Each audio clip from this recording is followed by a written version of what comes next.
জয় জগন্নাথ। আজকে জগন্নাথ দেবের 56 ভোগের আরেকটি ভোগ দেখাচ্ছি, দহি পাখাল। এটা জগন্নাথ দেবকে সন্ধ্যে 6টার সময় দেওয়া হয়। চলো দেখে নিই কীভাবে বানানো হচ্ছে। এর জন্য আমাকে লাগছে কুক করা অন্ন, মেন হচ্ছে দহি, আম আদার বাটা, এটা গোলমরিচের গুঁড়ো, গোলমরিচটা ক্র্যাশ করে রেখেছি, ধনে পাতা, কারি পাতা আর নুনটা আমি এখানে রাখিনি, নুনটা দেখাচ্ছি। চলো বানাচ্ছি। আচ্ছা, আমি এখানে অন্নটা দিয়ে নিচ্ছি প্রথমে, এরপর আমি দইটা দিয়ে নিচ্ছি। অ্যাকচুয়ালি জলটা আগে দিতে হয়, কিন্তু আমি জলটা পরিমাণ মতো দেবো, সব জিনিসগুলো মিশিয়ে তারপরে জলটা দেবো, দিলাম। আচ্ছা, এর মধ্যে দিয়ে দিচ্ছি এই যে গোলমরিচ গুঁড়ো, ধনে পাতা করতে, ধনে পাতা,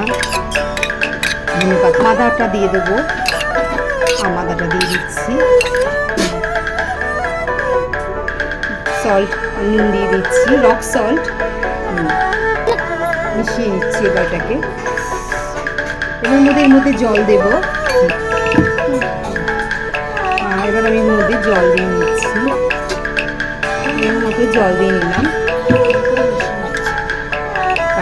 কাঠটা বসিয়ে নিয়েছি, ঘি দিচ্ছি,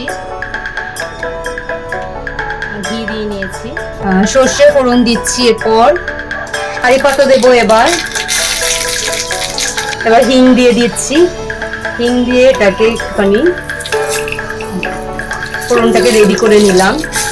যেমন ফোড়ন রেডি হয়ে গেছে, এবার ঠান্ডা করে নেব।